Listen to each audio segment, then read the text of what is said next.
चलिए तो शुरू करते हैं। आज संख्या को दो भागों में बांटा गया है, वास्तविक और अवास्तविक, अर्थात रियल और अनरियल। ठीक है, तो रियल नंबर जो भी हम अभी से पढ़ते आ रहे हैं उसको, अर्थात क्लास 1 से लेकर 10 तक जो भी पढ़ते आ रहे हैं वो सब रियल नंबर से सीखते आ रहे हैं, अर्थात वास्तविक संख्या है वो। ठीक है, इसके बाद जो पढ़ेंगे हम अवास्तविक संख्याएं पढ़ेंगे 11th 12th में। ठीक है, उसके बारे में जानेंगे। तो आज खासकर इसके बारे में शुरू करते हैं, वास्तविक संख्या के बारे में। ठीक है, तो वास्तविक संख्या को कितने भागों में बांटा गया है ये हम देखेंगे। हाँ, जो ठीक है, इसमें इस अध्याय में जो वास्तविक संख्या के अध्याय में जो जरूरत होगा सिर्फ हम वही बताएंगे, बाकी सब आप दूसरे वीडियो में मेरा देख लीजिएगा जो उसमें खास डिटेल से बताया गया। तो इसमें सबसे पहले आ रहा प्राकृतिक संख्या। ठीक है, प्राकृतिक संख्या क्या है, इसको अंग्रेजी प्राकृतिक संख्या, इसको अंग्रेजी में बोलते हैं नेचुरल नंबर। नेचुरल नंबर मतलब प्राकृतिक से मिला है। ठीक है, प्राकृतिक से मिला है इसलिए इसको नेचुरल नंबर, प्राकृतिक नंबर कहते हैं। तो ये कौन कौन सी संख्या हैं जैसे जानेंगे।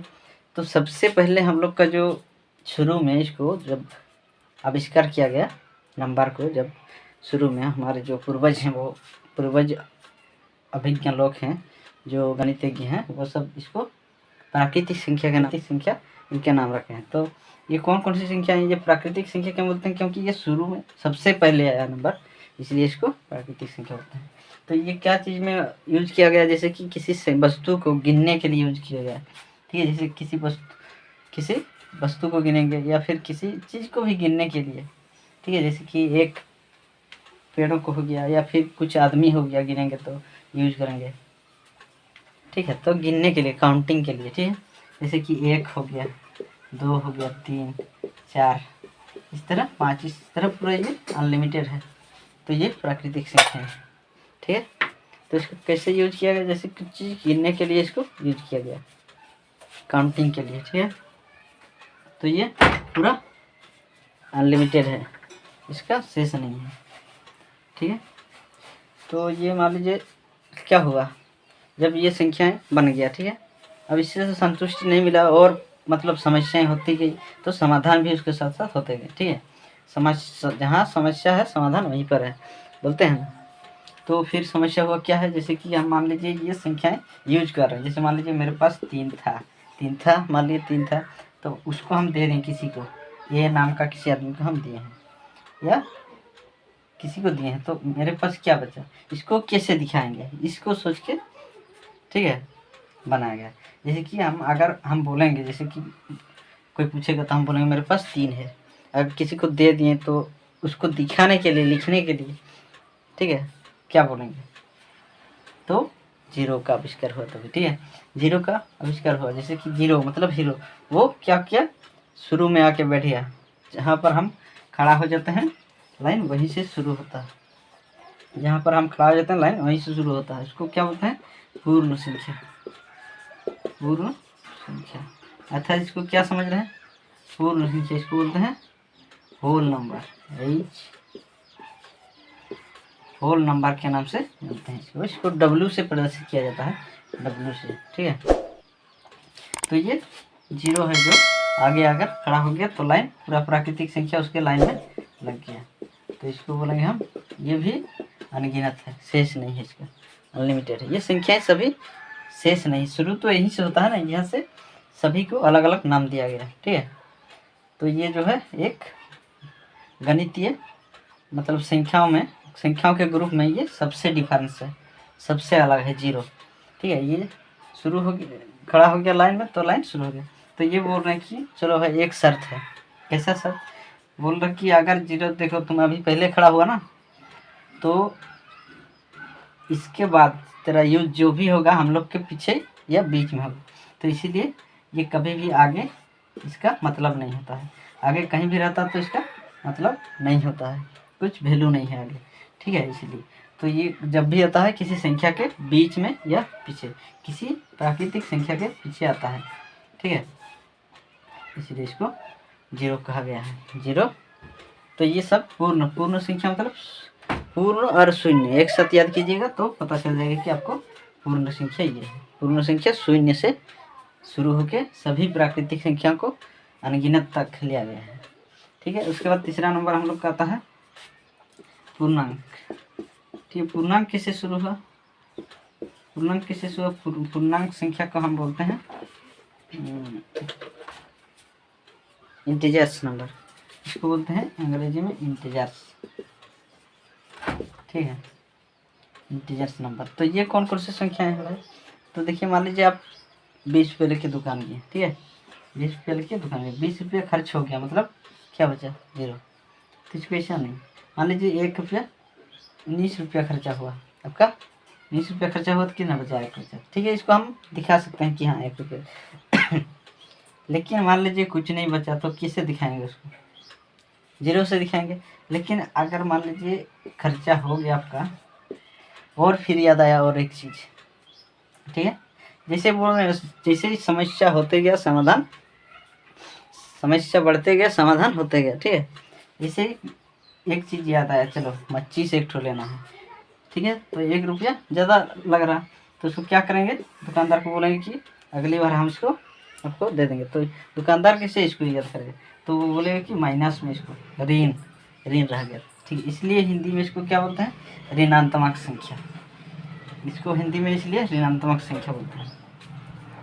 ठीक है, हिंदी में इसलिए इसको ऋणात्मक संख्या क्या बोलते हैं? क्योंकि ये ऋण है किसी के पास। ठीक है, तो ये सभी क्या है?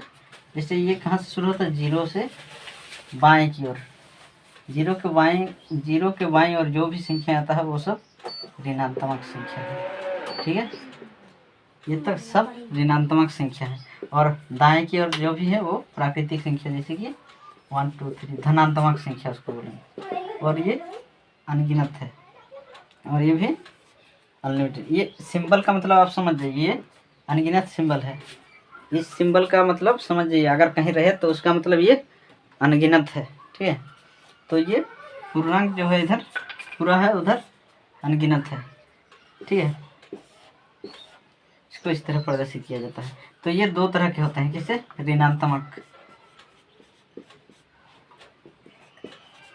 ऋणात्मक पूर्णांक, और इधर ये दाएं तरफ का सब धनात्मक पूर्णांक।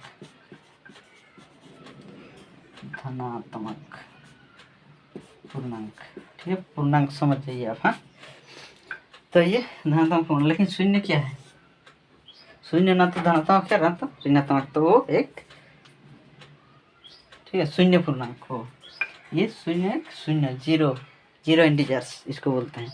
ये ऋणात्मक हो गया जो ऋण था, और वो धनात्मक हो गया जो प्लस, ये धनात्मक था। ठीक है, तो ये था सम संख्या। क्या? सम संख्या को इवन नंबर बोलते हैं। इवन नंबर, ये इवन नंबर है सम संख्या। सम संख्या किस तरह होता है? वो संख्या जो सम मतलब जोड़ संख्या वाला सम जोड़। जैसे मान लीजिए ये संख्या है, ये जोड़ है कि जोड़ कैसे जानेंगे? जैसे ये दोनों जोड़ी में है, इसलिए इसको जोड़। इसका क्वांटिटी अगर लेते जाएंगे कुछ वस्तुएं, तो इसको जोड़ इस तरह से हम समझेंगे। ठीक है, तो ये जोड़ संख्या हो गया। जैसे ये कहाँ से शुरू होता है? ये 2 4 6 8 ये सब तो 10 शून्य, यहाँ शून्य आ रहा जो है। अगर शून्य किसी संख्या में जुड़ गया तो वो क्या है? सम संख्या हो गया। तो इसको अगर मान लीजिए ये छोटी संख्या है, तो ये छोटी 1 2 1 4 जैसे 2 4 6 8 ये सब छोटी 1 अंकीय संख्याएं हैं, ये 1 अंकीय संख्या है। ठीक है, इस तरह ये अनलिमिटेड ये भी है। तो ये छोटी संख्या है, इसको देख के ही बता देंगे। इसको क्वांटिटी लेके भी बता सकते हैं कि ये जोड़ है, ये भी बता सकते हैं कि ये जोड़ है। ठीक है, ये भी बता सकते हैं कि ये जोड़ है। लेकिन जब बड़ी संख्या होगा, ये बोलिए जोड़ है कि जोड़ है कि, ठीक है, सम है कि विषम है ये। तो ये देखेंगे इसका लास्ट वाला, यानी आखिर में अगर ये सम अंक है तो ये मानेंगे कि ये सम है, पूरा संख्या जो है सम है। ठीक है, तो इस तरह बड़ी संख्या में सम को जानेंगे। अब विषम संख्या क्या है? विषम संख्या जैसे कि ये विषम संख्या, इसको बोलते हैं ओड नंबर, ठीक है, इसको ओड नंबर बोलते हैं। तो ये उसका विपरीत है, अर्थात जैसे 1, 3, 5, 7 ये सब क्या है? अनगिनत है, ये विषम संख्या है, ठीक है, जोड़ नहीं है ये, जैसे सिंगल के जोड़ नहीं है, ये जोड़ हो गया, चलो ये ज़्यादा हो गया एक, तो ये विषम संख्या है। अगर इसको ज़्यादा जानना चाहेंगे, बड़ी संख्या रहे जैसे कि ये, अर्थात ये जो अंक दिए हैं हमने, ठीक है, ये जो अंक रखे हैं एक अंकीय, अगर किसी बड़ी संख्या के अंत में ये रहेगा तो प्रदर्शित करेगा कि सम विषम। अगर ये सब रहे तो सम विषम है, ये विषम संख्या है, ठीक है, क्योंकि लास्ट में 3 है इसलिए विषम संख्या, ठीक है। तो ये हो गया सम विषम। भाज्य भाज्य, भाज्य भाज्य भी एक दूसरे के विपरीत है, जैसे जो भाज्य संख्या बता रहे हैं इसको, किसी संख्या को 2 से अधिक संख्याएं विभाजित कर देती है, ठीक है, कम से कम 3 संख्याओं से विभाजित होना है, जैसे कि 4, 6, 8, 9, 10, इस तरह ये अनलिमिटेड है। तो ये हो गया भाज्य संख्या। लेकिन कैसे इसको दिखाएंगे? जैसे कि ये 4, इसको 1 से विभाज्य होगा, ये 1 4 में 4, ठीक है, 2 से विभाज्य होगा 4, ठीक है, विभाज्य का मतलब पूरी तरह से विभाज्य होना, ठीक है, और 4 में भी विभाजित होगा, 4 एकम 4। तो ये 1, 2, 3 संख्याओं से विभाज्य हुआ, तो इसको बोलेंगे भाज्य संख्या। ये सब 3 से अधिक संख्याओं से विभाज्य होगा, इसलिए इसको कहेंगे भाज्य संख्या, ठीक है। इसके विपरीत अगर आपको देखने जाएंगे अभी अभाज्य संख्या, अभाज्य संख्या इसका मतलब क्या है? जैसे कि हम बोले कि भाज्य संख्या कि 3 या 3 से अधिक संख्याओं से जो भाग जाएगा वो भाज्य संख्या हो गया, ठीक इसी तरह ये उसके विपरीत अगर 3 या उससे कम, जैसे कि किसी 2 संख्या से भाग जाएगा, जैसे कि 2, 2, 3, 5, 7, इसका केवल कितना 2 ही संख्या से विभाजित होगा, एक तो 1 और दूसरा वो खुद, ठीक है, ये 11, 13, 17 इस तरह ये अनलिमिटेड, ठीक है। कैसे ये? जैसे कि हम भाग करें 1 से, 1 2 में 2, ठीक है, 0 हो गया, लेकिन 2 में भी 2 एकम 2, ये 0 हो गया, तो ठीक है, और किसी संख्या से ये विभाज्य नहीं होगा, ठीक। इसीलिए कहा गया इसको कि अगर केवल 2 ही संख्या से कोई संख्या विभाजित होती है पूरी तरह से, तो उसको कहेंगे हम अभाज्य संख्या, ठीक है। अब बता रहे हैं जैसे कि परिमेय संख्या, जो कि इस अध्याय में इस चैप्टर को स्टडी करेंगे तो जरूरत होगा, वो है क्या? परिमेय संख्या। परिमेय संख्या क्या है इसको जानेंगे। परिमेय संख्या, परिमेय संख्या इसको रेशनल नंबर को कहते हैं, इसको आर से प्रदर्शित किया जाता है। रेशनल नंबर परिमेय संख्या क्या है? जिसको हम P/Q के रूप में लिख सकते हैं, ठीक है, लेकिन एक शर्त है, नीचे कभी भी अर्थात Q कभी भी 0 नहीं होना चाहिए, बाकी कुछ भी हो जाए लेकिन वो परिमेय संख्या कहलाएगा, लेकिन 0 नीचे अर्थात Q में अर्थात हर में, इसको क्या बोलते हैं? हर, इसको हर कहा जाता है, इसको अंश, ठीक है।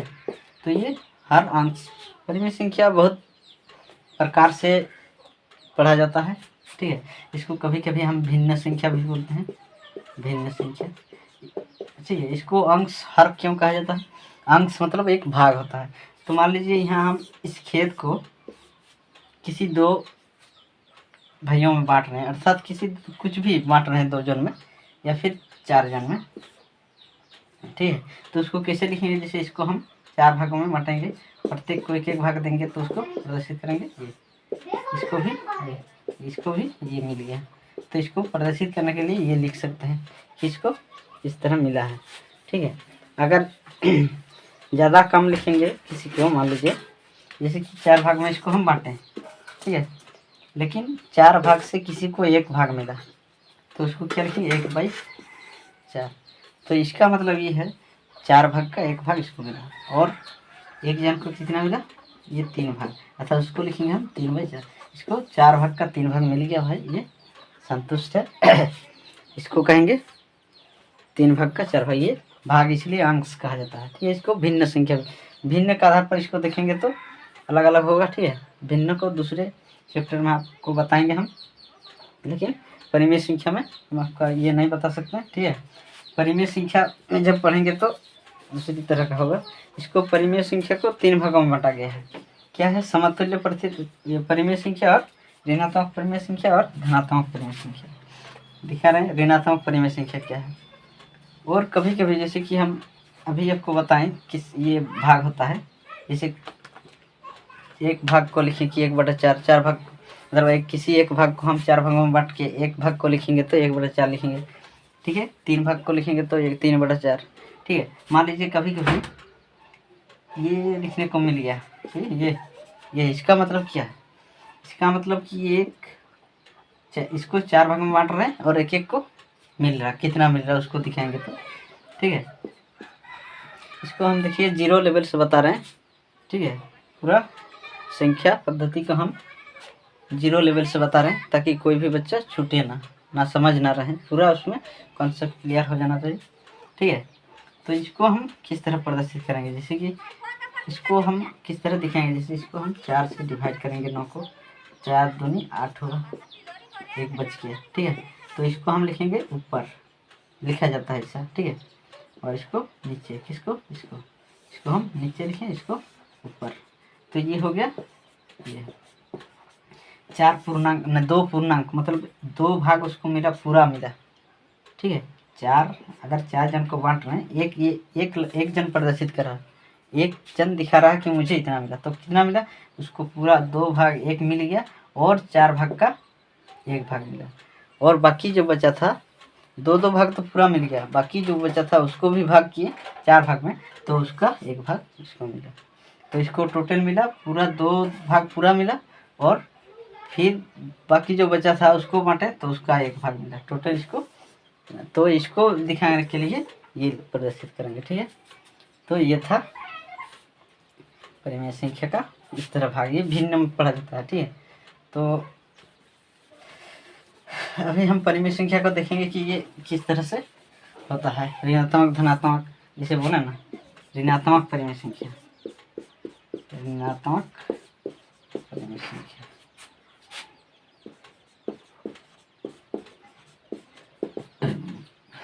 ऋणात्मक परिमेय संख्या क्या है,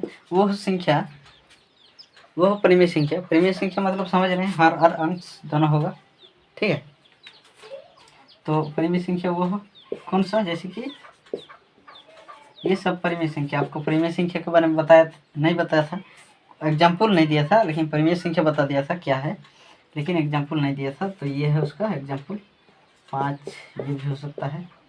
ठीक है, 3, ये सब बट्टे में होना चाहिए। ठीक है, अर्थात इसको सीधी करने जाएंगे तो अंश तथा हर दोनों में होना चाहिए, तो इसको कहेंगे परिमेय संख्या। लेकिन क्या है कि 0 नहीं होना चाहिए, अगर 0 हुआ तो वो परिमेय संख्या नहीं है।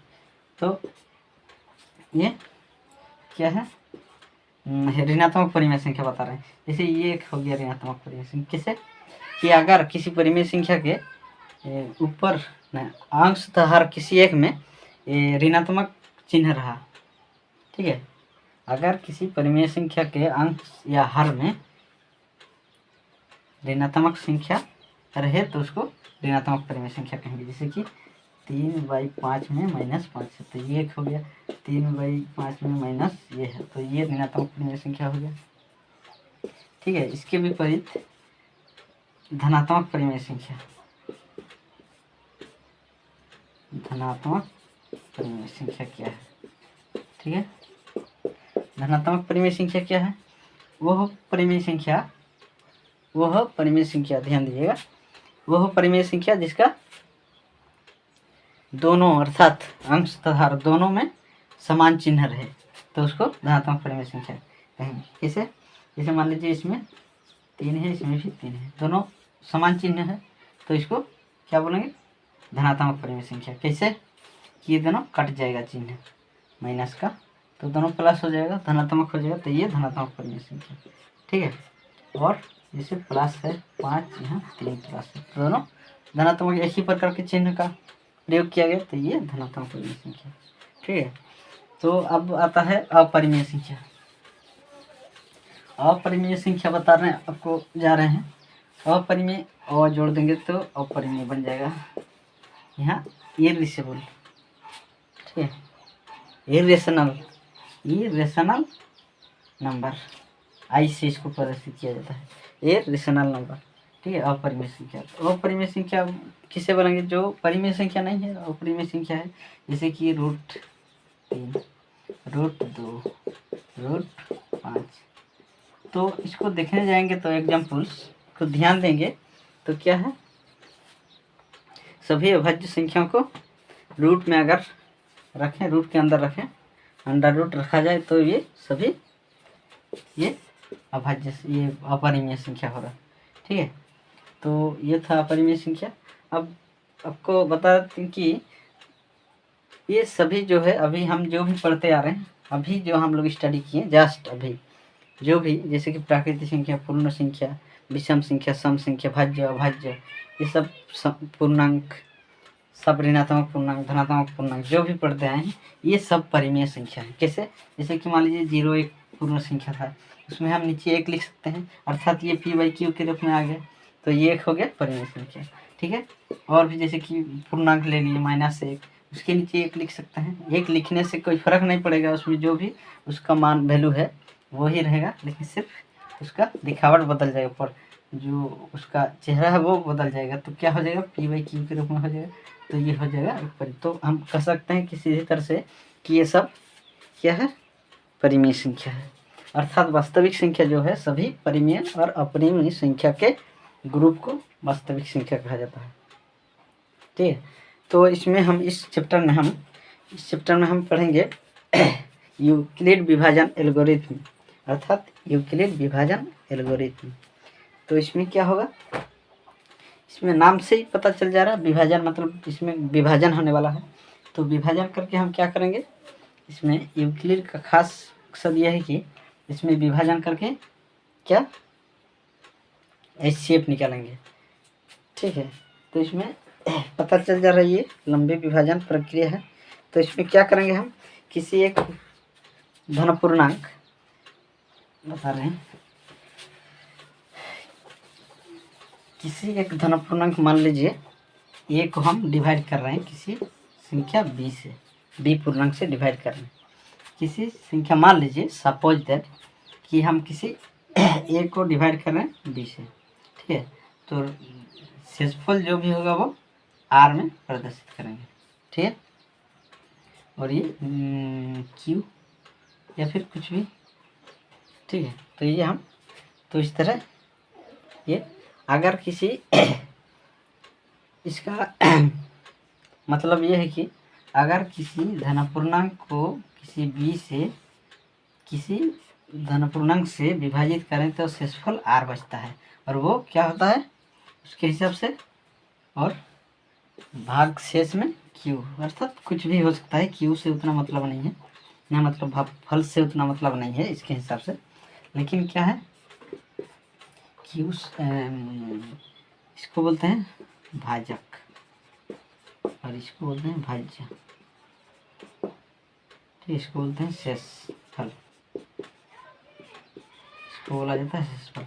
तो इसके हिसाब से क्या है, जब भी विभाजन करेंगे तो ये इससे हमेशा ये छोटा होगा, अर्थात और 0 के बराबर, लेकिन माइनस में नहीं, 0 के बराबर या उससे इससे बड़ा नहीं, 0 के बराबर या उससे बड़ा लेकिन इससे छोटा, ठीक है। तो इसको हम दिखा सकते हैं कि 0 से बड़ा या बराबर, इसका मतलब ये है, इसका मतलब है कि 0 से बड़ा या बराबर लेकिन b से छोटा, और ये जो है ये इससे बड़ा है, इसको हम इस तरह दिखा सकते हैं। ये जो है 0 या इससे छोटा होगा, b से बराबर या इससे छोटा, और इसका मतलब ये है कि ये इससे छोटा, ठीक है, तो इसका मतलब ये सबसे छोटा और ये सबसे बड़ा होगा। ठीक है, दिखा रहे हैं। जैसे कि हम किसी पूर्णांक मान लीजिए 2 बी मान लीजिए, ये बी, इससे हम भाग कर रहे हैं 5 को, ये ए है जो माने थे हम पहले। ठीक है, तो इसको हम डिवाइड कर रहे हैं, 2 दूनी 4 होगा। ठीक है, तो इसको हम बी नहीं क्यू माने थे, तो क्यू लिखें इसको बदल में। तो ये घटाएंगे तो कितना होगा, 1 होगा। तो इसको हम आर बोलेंगे। आर पहले माने थे, आर शेषफल आर होता है। ठीक है, तो इसका मतलब बोले जो, देखिए उसको सब मिला रहे हैं, क्या वो हो रहा है। देखिए जैसे कि बोले कि ये 0 या उससे बड़ा होगा लेकिन इससे छोटा होगा, तो हुआ 1 जो है 2 से 0 के बराबर या इससे छोटा है, छोटा है। इसका मतलब ये चिन्ह का मतलब है, ठीक है, जो बड़ा होगा वो नीचे, जो छोटा होगा उसकी ओर ये मुंह करेगा। ठीक है, जो छोटा होगा उसकी ओर मुंह करेगा। ठीक है, तो ये, लेकिन ये क्या है, ये इससे भी बड़ा है कि नहीं। ठीक है, और एक भाग करके देखें, जैसे 2 से 4 को डिवाइड करके, 2 दूनी 4 हुआ, ये 0 हुआ। अर्थात यहाँ भी देखने को मिल रहा, ये 0 के बराबर या इससे छोटा है कि नहीं है, अर्थात 2 से छोटा। ठीक है, 2 से छोटा, और ये जो है सबसे बड़ा है। तो इस विधि को हम यहाँ देखेंगे, इस विधि से जोर ज़्यादा दिया गया है। ठीक है, इससे हम क्या करेंगे, मॉस निकालेंगे इस विधि से, अर्थात एल्गोरिथम के, यूक्लिड के इस विभाजन से हम क्या करेंगे, मॉस ज्ञात करेंगे। और ठीक है, तो आइए पूरा बताएंगे। तो आज इतना ही, फिर जब एक्सरसाइज शुरू होगा तो सब कुछ बताएंगे आगे चलकर, जो भी रीति रिवाज होगा उसको हम पूरा बताने का कोशिश करेंगे। तो आप अच्छा रहिए, दुरुस्त रहिए, तंदुरुस्त रहिए और देखते रहिए एपिसोड। मिलते हैं अगले वीडियो में।